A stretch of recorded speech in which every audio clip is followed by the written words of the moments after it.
where the 49er rookies stand after 2 weeks. Chase, good to see you. If I threw out to you just which rookie are you most excited about? Doesn't have to necessarily be who's been the best or who's got the biggest upside or who's been the most important. Just, you cover this team regularly. Who are you excited about? Tough to pinpoint one because I really like what the Niners did in the draft class. And I talked about that back in April. I just thought that with the players that they brought in, the clear plan that they had, targeting the defensive side of the ball after losing all these players in free agency during the offseason, I just thought that with Robert Saleh's influence, they grabbed a couple of really intriguing players. And so I think I'm most surprised by in the early going Marques Sigle, just because he was selected in the 5th round out of Kansas State, North Dakota State transfer. I like the 4-3. I like the versatility, how he can play nickel, how he could play safety.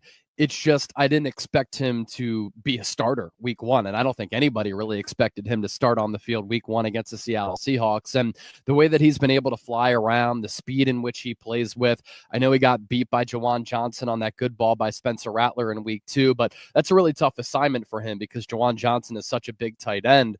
But when you think about his future, how he's playing already, and the player that he can continue to develop into, and the style that he plays with alongside Malik Mustafa, who also plays fast, physical, downhill, I think the future safety tandem for San Francisco is very, very intriguing. And then you look at the jump week 1 to week 2 for Mykel Williams. I know you've never been too high on him, but I think you can see the player that he can become and how the Niners use him, right?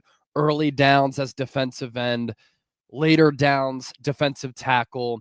And he, in the first 2 weeks of the year, has been able to push the pocket, collapse the pocket. He's absorbed some double teams to open up some opportunities for defensive ends like Nick Bosa, Bryce Huff. The ability to play against the run, that was the strong suit. And he was supposed to do that right away. Develop as a pass rusher, but help this Niners porous rushing defense get better. And you saw in week 2 against the Saints, a couple of really nice plays, especially when he was lined up one-on-one against the tight end, threw him to the side, tackled Alvin Kamara for a loss. I like the selection of Upton, Stout in the 3rd round. Smaller, but sticky coverage. Always played with a lot of swagger and physicality, plays bigger than his size, and he's been picked on a little bit the first 2 games of the year, but you also see the potential that he has. And then the week 1 to week 2 jump for a player like Alfred Collins, like 6'5", 330 pounds, a bunch of length, a bunch of girth at defensive tackle. He occupies a lot of real estate there. And so I think this Niners draft class in 2025 has the makings of being a really, really good one. And that's without including a player like Nick Martin, who obviously the game needs to slow down for him. But we were saying the same thing the last couple of years about D. Winters. Look at the jump that D. Winters has been able to take the first 2 games of the season. And so I expect that to happen with Nick Martin once he can throttle down and kind of temper some of the aggressiveness that he has. So San Francisco had to rebuild a little bit, and they had to tinker with this roster. They needed to hit on the 2025 draft class. They needed to hit on the 2024 draft class, and the early returns of both looking really, really good, Larry. Yeah, no question about it. The Mykel Williams draft pick, it's just been so far, it looks really, really good. Yeah. What's interesting to me is how much more he plays with the Niners than he played at Georgia. Right. I mean, less than 50% of snaps last year. Right. And with the Niners, he was, I think, the 2nd highest snap guy to Bosa. The Niners are using him on every play. I mean, it's like, I'm surprised this guy doesn't play special teams. I don't know if you saw the number, but I just saw this today. The 49ers rushing success rate allowed for the Niners rushing success rate allowed for the 31 designed run snaps they faced this season when Mykel has been on the field is 25.8% rushing success rate allowed.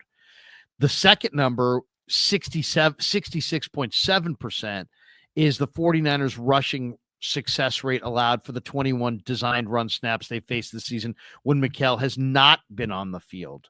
So, I mean, if you see that, I mean, it's been night and day.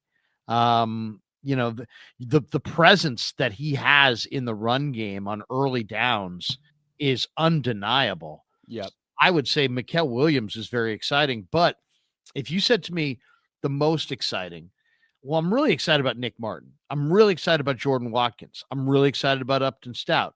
But if I had to say most exciting, I gotta go from week 1 to week 2 in the improvement of Alfred Collins.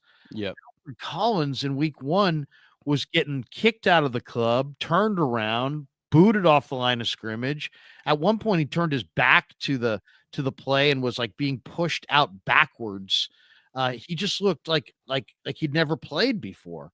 And then this week against New Orleans, I thought his film was like 100 times better. I mean, he's playing with a bended knee. He's keeping his feet moving. He's playing with a hot motor and revving hot. He's playing with leverage, and he's not allowing himself to be blocked.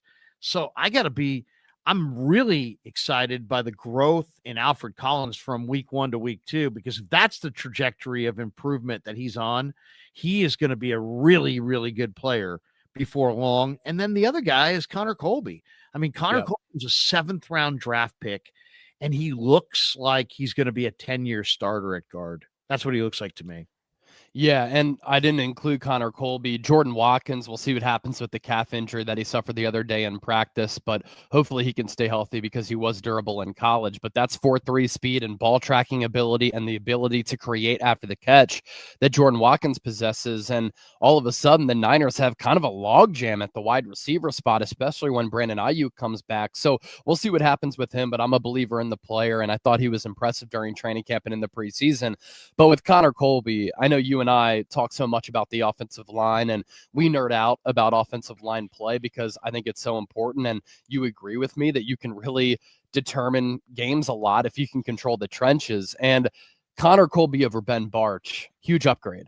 Now, I was a fan of bringing back Ben Barch, cheap price tag. I think they gave him a little over $1 million, and he played well in limited action last year when he had to replace Aaron Banks before, of course, he got hurt again, and that's been the MO on him, is that he just cannot stay healthy. But Connor Colby is a huge upgrade over Ben Barch, and I was so impressed with the veteran-like knowledge of the guard spot because he didn't play left guard at Iowa. He played right guard, and just the high cerebral football IQ type of feel that he had for the game in week 2 against the Saints. I mean, if you go back and just solely watch him with what he was able to do in his first extended action, he played so well, and it's how he did it, right? I mean, the PFF pass blocking grade was really good. It was above 80.